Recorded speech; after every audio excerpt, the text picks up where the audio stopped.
జీవులకేతనమా నీకిదిగో red salute నీకిదిగో red salute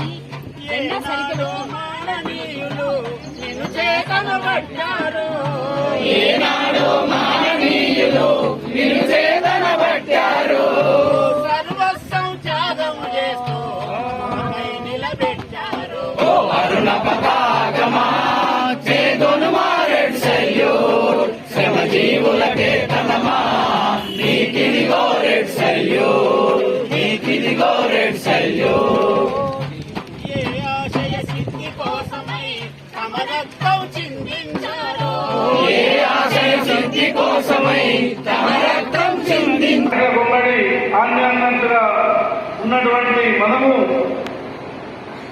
మన నాయకులు మనకిచ్చినటువంటి తెలివితేటలు రాష్ట్ర ఉపాధ్యక్షులు తమ ఎస్ఎల్పి గారు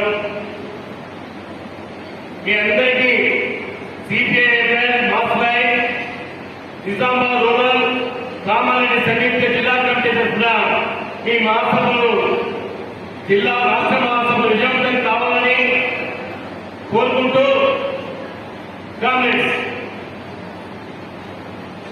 ఈరోజు మళ్ళీ జెడ్పీటీసీ ఎంపీటీసీ ఎన్నికలు రాబోతా ఉన్నాయి.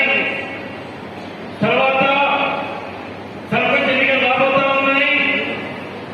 ఎన్నికల ముందు అది కాంగ్రెస్ పార్టీ బీఆర్ఎస్ బీజేపీ ఎన్నికల్లో అధికారంలో రావడానికి మన బీడీ కార్మికుల్ని గ్రామ పంచాయతీ కార్మికుల్ని కార్మిక వర్గాన్ని అట్లాగే మరోవైపు ఈ దేశానికి తిండి పెడుతున్న ఈ దేశంలో ఉపాధి చూపిస్తున్న వ్యవసాయ రంగాన్ని ఆకర్షించే విధంగా నినాదాలలో ఈ పార్టీలకు పరిపాలన అయిపోయింది.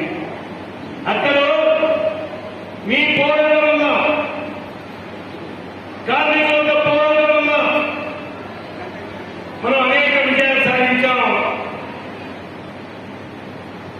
నిజామాబాద్ లో పురాతన ఆఫీసు లేదు.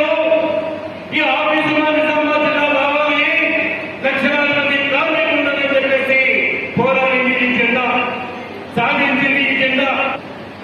బీడీ కార్మికులకు ఉపాధి తగ్గుతుంది. మీ అందరూ తెలుసు, ఒక 20 ఏళ్ల కింద ఛాయ్ పోషకులు కాలగడకు వచ్చి బొగ్గుతోని గొడవని తీసి నిద్ర పోషుడు నిజమాట. మరి ఇలా కారణాలు ఉన్నాయా? ఛాయ్ పోషకుడు కదా, ఏ కాంగ్రెస్ ఉద్ధరిస్తున్నా మన దగ్గర పట్టణంలో ఉద్ధరించేవాళ్ళు ఇస్తున్నా ఇవ్వాలని చెప్పి జరుగుతా ఉన్నారు. కానీ ఈ పరిస్థితి ఉపాధి పోతుంది, వారానికి 300 పెరుగుతుంది. సేల్ బిల్లు చేస్తే అడ్డ సేల్ చేస్తా ఉన్నారు, అడ్డ సేలు ఇలా వడ్డీ చేస్తా ఉన్నారు. ఈ బీడీ కంపెనీలో దోపిడీని ప్రశ్నించడానికి, శ్రమ దోపిడీని అరికట్టడానికి, సాధించడానికి, తగిన ఫలితాన్ని సాధించడానికి ఈ జెండా పోరాడుతూ ఉంది.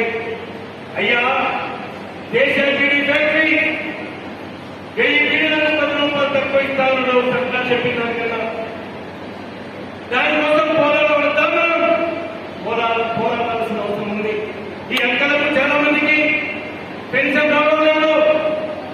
మరి ఇలా 1000 రూపాయలు నుంచి 2000 రూపాయలు సాధించుకున్న ఏదైతే జిల్లా ఉంటుందో, మన అనేక సార్లు మీరు కూడా వచ్చారు నిజామాబాద్ కు, మీరు కూడా వచ్చారు నిజాం సీట్లకు, మీరు కూడా వచ్చారు హైదరాబాద్ కు. పోరాడాం. ఆ పోరాటాల ఫలితంగానే ఈ 2000 రూపాయలు వచ్చినాయి.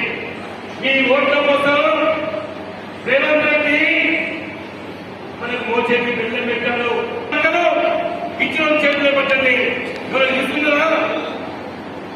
ఇచ్చిన అక్కడ ఇవ్వలేదు. మరి ఈ 4000 రూపాయలు మాట ఇచ్చినావు కదా, నువ్వు ముఖ్యమంత్రి అయినావు కదా, రేపు గ్రామ పంచాయతీకో ఎంపీటీసీకో అంటే ఏం పెద్ద పెద్ద చేతి ఎందుకు ఇవ్వట్లేదు అని అడుగుదామా వద్దా మీరు చెప్పండి. అడగాలి. ఆ అడగడం కోసమే ఈ జెండా పుట్టింది. ఆ అడగడం కోసమే ఈ జెండా మనం పోరాటం నేర్పిస్తుంది. అదే టీసీఏ. అట్లాగే అందరూ మనకెట్లయితే మోసం చేశారో రేవంత్ రెడ్డి గాని కేసీఆర్ గాని బీజేపీ కూడా అదే రకంగా మోసం చేసింది. ఆ కోట్లు అయ్యింది. విదేశాల్లో ఉన్న నల్ల డబ్బంతా కూడా బ్లాక్ లో ఉన్న డబ్బంతా కూడా తెచ్చి 0% తీయండి, మీకు 15 లక్షల రూపాయలు ఇస్తారని చెప్పారు. కేసీఆర్ అర్థం 15 లక్షలు. మోడీ సర్కారు 15 లక్షల రూపాయలకి వచ్చినాయో రాలేదు. మన అయ్యలు మీ భర్తలు మీ కొడుకులు వ్యవసాయం చేస్తా ఉంటే మేము పండించిన పంటలకు మీరు పండించే పంటలకు నేను ఇన్వెస్ట్మెంట్ గ్యారెంటీ చెట్లు ఇస్తా, మీ ఆదాయాన్ని వెళ్లింతలు వేస్తా అని మాట్లాడినట్టు ఇచ్చిందా? ఎందుకు తెలియదు అంటే రైతుకు ఈరోజు గిట్టుబాటు ధర ఇస్తే లేదు పెట్టుబడికి 50% తిరగలు ఇస్తే ధర నిర్ణయం చేస్తే అందరూ వ్యవసాయం చేస్తారు. పంటల్లో పండించడం దొరకడు. సేల్లకు చక్కగా చీప్లు చౌకగా శ్రమ దొరకదు. ఈ వ్యవసాయ రైతులు ముందు పంపితే ఈ వ్యవసాయ రైతులు లాభం లేకుండా చేస్తే ఈరోజు చూసుకోవాలి. అంతేకాదు అందరూ ఈరోజు సర్వరోగం చేసినాం. మేము చేసినప్పుడు కాదు, కేవలం విశ్వాసం మాకుంది. కానీ మనం కప్పు నింపడానికి మనం దోపిడీ చేయడం చేస్తున్న వారిని ప్రశ్నించాలా వద్దా, అదే చైతన్యం తీసుకురావాలా వద్దా అనేది నేర్పుతుంది. అందుకే మీ కార్మికులతో పోరాటాలు సాధించుకున్న పని గంటల్ని ఈరోజు అనేక మంది త్యాగాలతో సాధించిన చట్టాన్ని తిరిగి 12 గంటలు 16 గంటలు పనిచేయడానికి పూనుకోబోతుంది. ఇలా అమలు మనం తిరిగి చేసిన పని కావాలన్నా ఇంకా కూర్చుంది రాదు. దేశాన్ని పెట్టిన వాడు 10 రూపాయలు ఎక్కువ చెప్పడానికి అని మనం కూర్చుంటే కాదు, వాడిని నిలదీయాలి, మిడిసిలు పట్టి వినాలి, అప్పుడు మాత్రమే సాధ్యపడుతుందని చెప్పి గుర్తుంచుకోవాలి.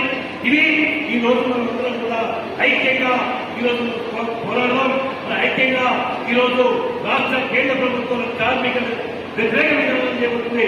జూలై 9వ తేదీన దేశవ్యాప్తంగా ఈరోజు మన హక్కులను రక్షించుకోవడానికి, అట్లాగే వ్యవసాయ రంగాన్ని కార్పొరేట్ శక్తులకు వారి నుండి రక్షించుకోవడానికి ఇంట్లోనే ఉండి చుట్టే కార్మికులైన కార్మికులే.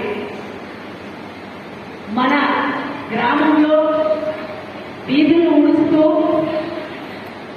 కన్నా చెత్తని కూడా తీసేస్తూ పనిచేస్తున్నటువంటి గ్రామ పంచాయతీ కార్మికులు కూడా కార్మికులే. అలాగే మన పిల్లలు ప్రభుత్వ పాఠశాలల్లో చదువుకుంటున్న పిల్లలకు ప్రభుత్వం ఏదైతే స్కీమ్ మధ్యాహ్న భోజన పథకం అని పెట్టిందో ఆ మధ్యాహ్న భోజన పథకానికి కింద పనిచేస్తూ మన పిల్లల భవిష్యత్తు కోసం, మన పిల్లల భవిష్యత్తు అంటే మన భవిష్యత్తు కూడా, మన కుటుంబ భవిష్యత్తు కూడా, ఆ పిల్లలకు వంట చేసి పెట్టి అది మధ్యాహ్న భోజన కార్మికులుగా వివిధ రంగాల నుంచి పనిచేస్తున్నటువంటి కార్మికుల మహాసభ నిజామాబాద్ రూరల్ కామారెడ్డి సంయుక్త జిల్లాల కమిటీ ఆధ్వర్యంలో ఈరోజు టీయూసీఐ అంటే trade union centre of India కార్మికుల యొక్క ప్రథమ మహాసభని సిరికొండలో ఇక్కడ జరుపుకుంటున్నాం. ఈ మహాసభ